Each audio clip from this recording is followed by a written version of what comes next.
সবাই সাদা মাটা, যার যার প্যান্ট শার্ট পরে যে যেভাবে যাচ্ছে। কিছুক্ষণ পরে দেখলাম এক ইমাম সাহেব আসছেন, উনি স্রেফ প্যান্ট এন্ড শার্ট পরা, প্যান্ট শার্ট পরা, তার দাড়িও পর্যন্ত নাই, সে নামাজ পড়েছে। কি নামাজ হবে না? কারণ আল্লাহ দেখতেছেন দিলের হাল, আল্লাহ আমার বাহ্যিক কিছু দেখেন না। এই জন্য একটা হাদিস আছে, Allah looks not your figure and word but your heart and deeds. তোমার অন্তর এবং কর্ম দেখে। তোমার বাহ্যিক রূপ যদি দেখতো তাহলে পৃথিবীর সমস্ত নায়ক নায়িকা সব জান্নাতে চলে যেত। আপনি কেন বললেন? আপনি না বললে কি হইতো? আপনি তো ডেড হর্স। যে মুরগি ডিম পারে না তার কোনো প্রয়োজন নাই, তার সি সিম্পলি লায়াবিলিটিস টু অল। প্রতিবেশীর কাছে সে একটা লায়াবিলিটিস, এটা ডেড হর্স। এই মুরগি ডিম পারবে না, এখন সে কি করবে? পৃথিবীর অন্য কোনো দেশে যাবে, সেটাও আমাদের জন্য লায়াবিলিটিস, প্রতিবেশীর জন্য লায়াবিলিটিস। কারণ বহির্বিশ্বে গিয়ে কোথায় কি কয় তাল আছে নাকি? সেটা একটা অথরিটি, 16 বছর ছিল, যেখানে যা বলবে। বেনজির যখন এখনো বলে 90% লোক আওয়ামী লীগ, লজ্জা করে না যে 90% পুলিশ তার আওয়ামী লীগ, তুই 32 নম্বরের বাড়িটা ঠেকাইতে পারস নাই? আর শেখ হাসিনা ক্ষমতা আসলে তুমি হরিদাস পাল কাম করে দিবা, তখন তোমার দরকার আছে আমার? তাইলে ওইটা যদি আপনি বলেন, তাইলে তো 626 জন প্রথম আশ্রয় ছিল কোথায়? 626 জন আশ্রয় নিয়েছিল কোথায়? তাহলে হ্যাঁ, আর্মিদের কাছে ছিল, আর্মিদের কাছ থেকে বের হয়ে গেল। তাহলে প্রথম কৈফিয়ত তো তারা দিবে, কিভাবে বের হয়ে গেল, কোথায় গেল? প্রথম কৈফিয়ত তো তাদের, কিন্তু সেখানে তো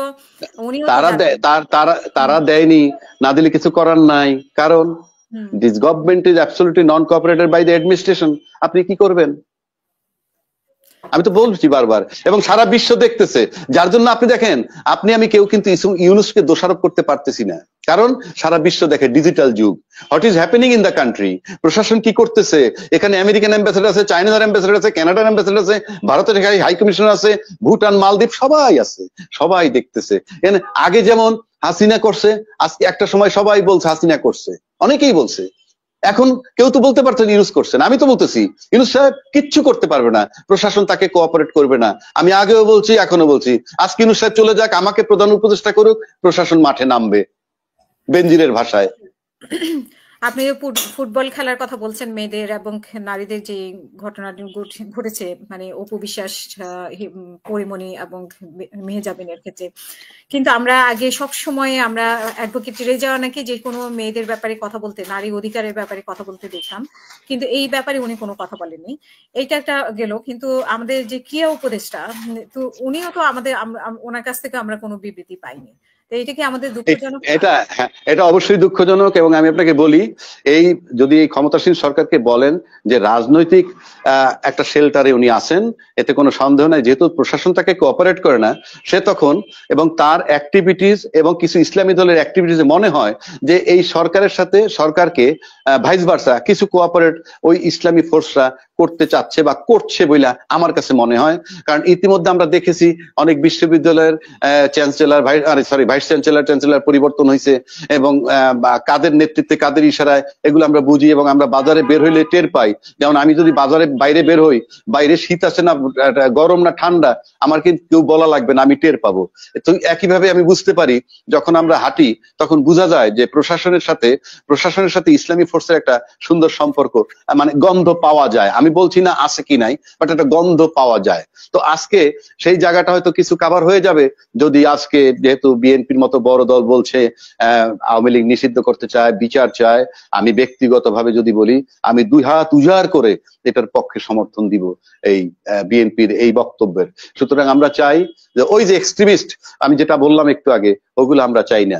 আমি যত ইউনুস সরকারের মানে প্রশংসা করি কিংবা তাকে থাকতে বলি, যাইতে বলি, that is another issue, but extremist কেউ ক্ষমতায় আসুক আমি এটা কখনোই চাইবো না, এবং সেটার জন্য যা করা দরকার তাই করব। আর এই যদি ইসলামী ফোর্সের যে চেহারা আমরা দেখি, এটা যদি ইসলামী ফোর্সের চেহারা হয়, সেই ইসলাম কেউ, সৌদি আরবের ইসলাম বহু লোকই লাইক করে না পৃথিবীর, অথচ তারা মডেল হয়ে গেছে পৃথিবীর। সৌদি আরব পৃথিবীতে ইসলাম রাখছে সুফি সাধকগণ, যদি বলেন আপনি সেরেন শরীফ, তার বলেন আজমির শরীফ, আপনি বলেন শাহজালালের রওজা, আপনি বাইতুল মোকাররমে মসজিদের ইমাম সাহেব বা কোনো মসজিদের ইমাম সাহেব ইসলাম রাখে নাই।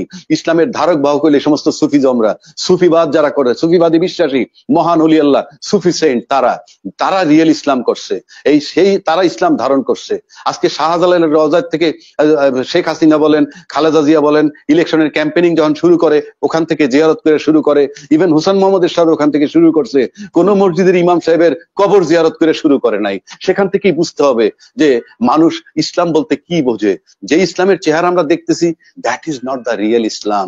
এটা আমরা সাদামাটা লোকে সবাই বুঝি, নামাজ পড়ো, কপালে দাগ ফালাও, দাঁড়িয়ে আছে, মাথায় টুপি দাও, তাইলেই বোধহয় ইসলাম। পৃথিবীতে বহু ওলি আল্লাহ আছে যারা স্যুট প্যান্ট পরে চলে। আমি নিজে দেখেছি ইয়েতে, আপনার ওইটা কি, ওইটার নাম কি, টার্কিতে আমি এক মসজিদে গেছি, আমি বিরাট এক মসজিদ দেখা এক জোহর নামাজ, জুম্মা পড়েন জোহর নামাজ, তা ভাবলাম দেখি ইমাম সাহেব কি, সবাই সাদা মাটা, যার যার প্যান্ট শার্ট পরে যে যেভাবে যাচ্ছে। কিছুক্ষণ পরে দেখলাম এক ইমাম সাহেব আসছেন, উনি স্রেফ প্যান্ট এন্ড শার্ট পরা, প্যান্ট শার্ট পরা, তার দাড়িও পর্যন্ত নাই, সে নামাজ পড়েছে। কি নামাজ হবে না? কারণ আল্লাহ দেখতেছেন দিলের হাল। আল্লাহ আমার বাহ্যিক কিছু দেখেন না।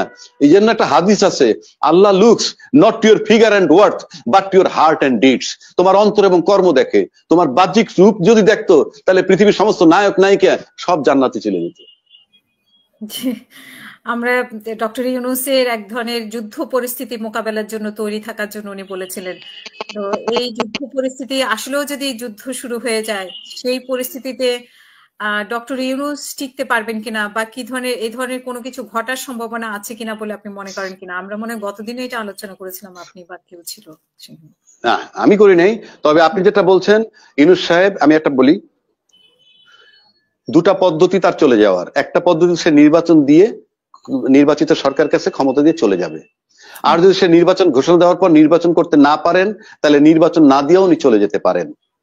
কারণ ওনার এমন কোনো দায়বদ্ধতা নাই এবং ওনার এমন কোনো লোভ নাই। উনি বলছেন আমি কি পারলে তোমরা আমার কথা শুনলে করবো। এক। দুই, আপনি যেটা বললেন, আমি আপনাকে চ্যালেঞ্জ করে দিতে পারি, বাংলাদেশে যত বিপর্যয় ঘটুক রাজনৈতিক, মনে করেন বিভিন্ন যাতায়াত সিচুয়েশন মানে চলছে, জঘন্যতম সিচুয়েশন, কেউ না কেউ তো টেক ওভার করবে। কিন্তু ইউনূস সাহেব খুব কমফোর্টেবলি চলে যেতে পারবেন। কেন চলে যেতে পারবেন? তাকে চলে যেতে সহযোগিতা করবে। কারণ পরাজিত শক্তি চায় ইউনূস চলে যাক। এখন সে যে কোনো ফর্মেই যায়, তাকে সে সেফলি চলে যাবে। বাংলাদেশে কেউ নাই, তাকে কেউ টাচই করতে পারবে না। আমি চ্যালেঞ্জ সে দিতে বাধ্য হবে, তা নাহলে অনেকেই আনসারেবল হবে পৃথিবীর অনেকের কাছে, আরামসে চলে যাবে। যার জন্য ইউনূস সাহেব পিরামিডে তো মতো বসে রয়েছে। মিশন এখন একটাই, removal of Yunus whatever the way is. আজকে ভারতের পক্ষ থেকে নিন্দা জানানো হয়েছে 32 নম্বরের ভাঙ্গা এবং আগুন দেওয়া নিয়ে। এই বিষয়ে সেই নিন্দা তো ব্যক্তিগতভাবে আমিও জানাই। আপনি ভারত থেকে নিন্দা জানাইছে, আপনি 32 নম্বর ভাঙচুর করছেন, নিন্দা আমিও জানাই। কিন্তু প্রশ্ন হচ্ছে ভাঙলো কেন? আপনি ভাঙলো কেন? আপনি একটা কাজ করবেন বললেন, তখন ওরা বললো যে আপনি এই কাজটা করলে আমরা এই কাজটা করব। আপনি থেমে গেলেন না কেন? নো ইম্প্যাক্ট, আপনার কথার তো কোনো প্রভাব নাই। আমি কথার কথা বলছি, তর্কের খাতিরে বলছি। আপনি কেন বললেন? আপনি না বললে কি হইতো? আপনি তো ডেড হর্স। যে মুরগি ডিম পারে না তার কোনো প্রয়োজন নাই, তার সি সিম্পলি লায়াবিলিটিস টু অল। সুতরাং আপনি একতরফা দেখলে তো হবে না। আমি তো বলছি, আমি এখনো গভীর ক্ষোভ ও তীব্র নিন্দা প্রকাশ করছি একজন সচেতন নাগরিক হিসাবে, যে এই জ্বালাও পোড়াও আমি লাইক করি না। কিন্তু কি কারণে কি হয় আপনার তো মনে আছে? কারণ একটা শব্দ, কারণ। কারণ মানে আচ্ছা, তো এক ভদ্রলোকের ওই ইয়ে করছে, কি কয়, ওই ছাগল খাই, মানে ছাগলের চিনি খাই, কি ছাগল খাইয়া ফেলাইছে একজনে, মানে চুরি কইরা। তখন ওই কি করছে, ছাগলটারে খাইছে কেন? ভেড়াটা খাইছে কেন? চিনি খাইয়ে ফেলছে ভেড়ায়। আমার চিনি ভেড়ায় খাইয়ে ফেলছে। জিদের বশবর্তী আমি ছাগল ভেড়ার জবাই দিয়ে খাইয়ে ফেলছি। রাজা আমারে গ্রেপ্তার করে লয়ে গেছে। এখন মেয়ে দৌড়ে গেছে, বাবারে গ্রেপ্তার করছে। তখন রাজায় বলতেছে, ভেড়াটারে আটকে রাখছে, জবাই দেয় নাই, আটকে রাখছে। তখন রাজার সামনে গিয়া মেয়ে বলতেছে, কয় বাবা কারণ খাইছে, কারণ খাইবেন কি দিয়া? কারণ মানে ভেড়া খাইতে হলে চিনি লাগে, চিনি দিতে হয় মাংসে। তাই ভেড়ারে বলতেছে কারণ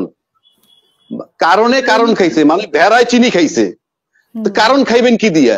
তখন বাপ বলতেছে, মাগো ওই কারণে এই কারণ, মানে সে আটকায় রয়েছে, ওই কারণে এই কারণ ছাইরে দে গিয়ে। তখন মেয়ে বাসায় চলে আসছে এবং ভেড়াটারে ছাইরে দিছে। ভেড়া রাজদরবারে গেছে, রাজা তারে মুক্তি দিছে। তো প্রশ্ন হচ্ছে আপনি উস্কানি দেন কেন? আপনি তো ডেড হর্স। আপনি তো বিশৃঙ্খলা লাগাইতে চান, আপনি তো বুঝতেছেন। আপনি 16 বছর পৃথিবীর কেউ না জানুক, কোনো তদন্তের দরকার নাই।